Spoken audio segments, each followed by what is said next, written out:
Bonjour, bienvenue à tous. Nous avons le plaisir aujourd'hui de recevoir Maître Caroline Gagnon. Bonjour, Maître Gagnon. Bonjour. Bon, Maître Gagnon, vous êtes avocate là, pour le bureau GGBM. Vous êtes aussi bâtonnière du barreau de Québec et vous êtes la procureure de la Corporation des carrossiers professionnels du Québec. Ça fait là plus de 15 ans que vous êtes associé à cette association. Donc, vous connaissez très bien ce qui se passe dans nos ateliers de carrosserie. Effectivement, j'ai eu l'occasion de conseiller plusieurs membres de la CCPQ depuis quelques années, donc je connais bien leur réalité au niveau général, je le dirais comme ça, puis au niveau juridique. Parfait. La raison pour laquelle on vous a invité aujourd'hui, on voulait parler des contrats. C'est bon, c'est ce qui lie deux parties, un fournisseur, un atelier, et à l'occasion, il peut y avoir certaines problématiques. Expliquez-nous d'entrée de jeu, qu'est-ce qu'un contrat? Oui, ça paraît simple, mais un contrat, c'est une entente souvent écrite, mais souvent verbale aussi, qui lie les conditions. Et aujourd'hui, je voudrais peut-être illustrer aux ateliers de carrosserie les contrats avec leurs différents fournisseurs. Que ce soit en général aussi, par exemple, pour un bail commercial. Donc, c'est tout simplement un contrat qui leur permet, dans un certain laps de temps, d'avoir des services de la part d'un fournisseur. Donc, souvent, on leur propose un contrat type. Alors, j'ai certains messages là, à passer aujourd'hui à nos membres. Oui, je pense que la première étape pour comprendre, c'est prendre le temps de lire. Souvent, on signe et puis on réalise après, oups, c'est pas tout à fait ce que je pensais. En général, effectivement, c'est la nature humaine. On fait confiance à ce qui nous est représenté par la personne qui explique le contrat sans prendre le temps de le lire. Alors, moi, j'encourage chacun à lire tout simplement le contrat, même les petits caractères, et à s'assurer qu'ils l'ont bien compris. Souvent, on n'ose pas poser des questions à la personne qui nous le présente. Donc, je vous encourage à poser des questions quand ce n'est pas clair parce que un contrat doit être clair. C'est la base. Donc, et si ce n'est pas clair, je vous encourage à avoir votre propre, prenez votre propre crayon et ajoutez au contrat, dans la marge, tout simplement à la main, en posant vos initiales et celles de l'autre partie pour compléter le contrat, par exemple avec des clauses plus complètes, avec des considérations ou des minimums qui vous ont été représentés puis qui n'apparaissent pas nécessairement au contrat. Je pense aussi aux clauses de renouvellement. Souvent, ce sont des pièges. Quand le renouvellement arrive, quand on lit bien le contrat, on peut inscrire d'avance les dates où, par exemple, on peut résilier le contrat. Et récemment, on a eu un cas où le contrat s'était renouvelé automatiquement et semblait infini. C'était un contrat que l'atelier de carrosserie voulait rompre. Alors, je vous encourage à être un peu méfiant face à ces clauses de renouvellement automatique. C'est sûr qu'il y a beaucoup de gens qui travaillent sur une relation de confiance, mais comme vous dites, le contrat doit être lu. Et ce qui est intéressant, on s'en parlait avant l'entrevue, c'est un document vivant, c'est-à-dire qu'on peut lire le contrat, biffer des parties qui nous intéressent pas, rajouter certains éléments, on met nos initiales, on s'entend là-dessus et les écrits restent. Exactement. C'est beaucoup plus flexible qu'on le pense. Souvent, la firme présente effectivement un document tout fait d'avance, mais il peut être modifié si l'autre partie y consent. Et c'est surtout pour être conforme avec les représentations que la personne qui travaille pour le fournisseur vous présente. On le rencontre, on a certaines explications.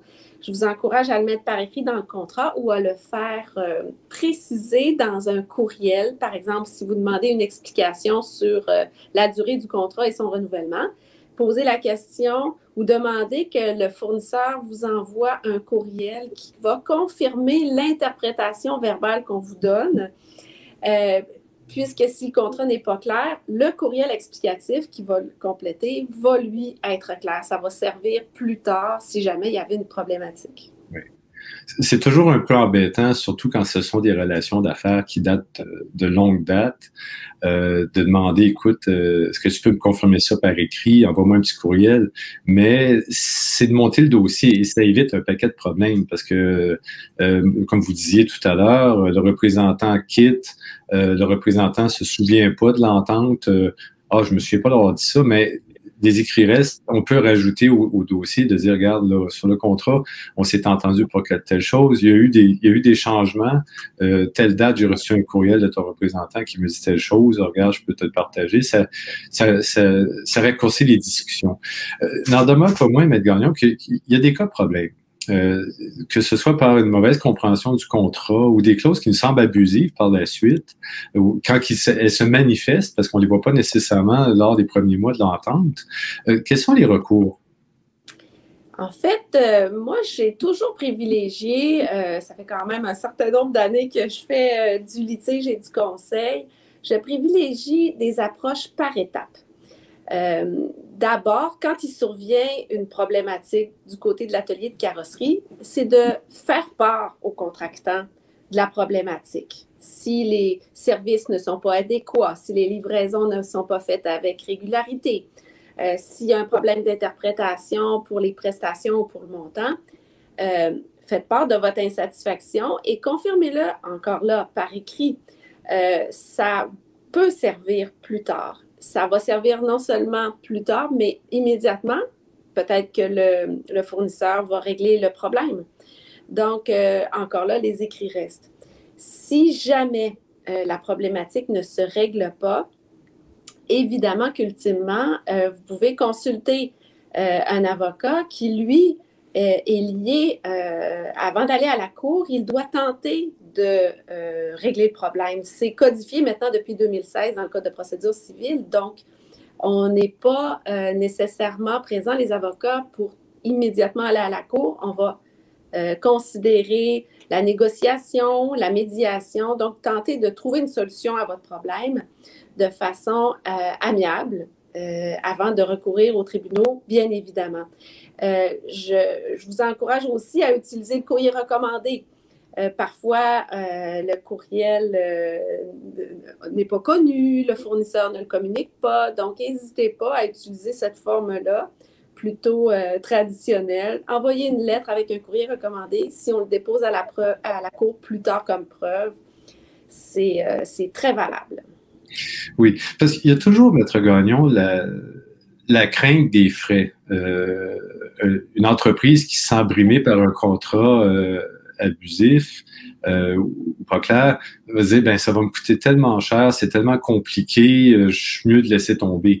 Il y a des recours, comme vous dites, qui sont une possibilité de négocier sans engendrer des frais là qui feraient que finalement tu gagnes mais tu perds. Oui, tout à fait. Aujourd'hui, en fait, depuis bien des années, les avocats offrent des modes de rémunération beaucoup plus flexibles, soit par des ententes forfaitaires, des ententes à pourcentage, et doivent, avant d'aller à la cour, considérer les modes alternatifs de règlement des conflits, là, dont je vous ai fait part, là, la médiation. Donc, et on peut donner au moins la chance à l'avocat de revendiquer les droits, les obligations qui n'ont pas été respectés. Donc, je pense que ça vaut la peine de consulter pour bien connaître ses recours et la force de son dossier. Évidemment qu'il faut y aller en proportionnalité, puis les avocats sont bien au fait de tout ça maintenant.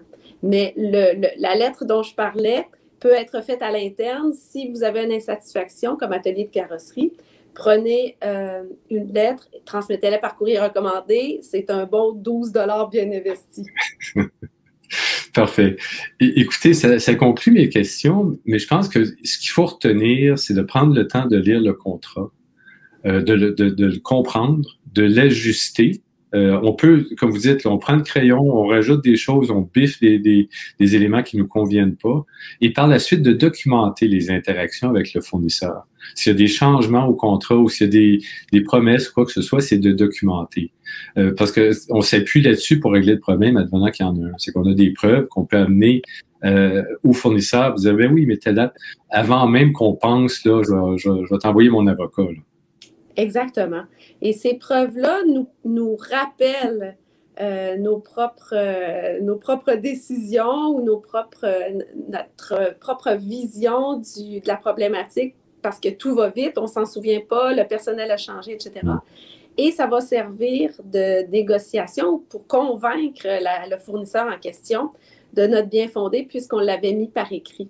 Oui. Donc, et aujourd'hui, avec les communications par courriel, c'est très, très facile d'expliquer même à un fournisseur de confiance de façon écrite et sommaire notre compréhension là, du contrat.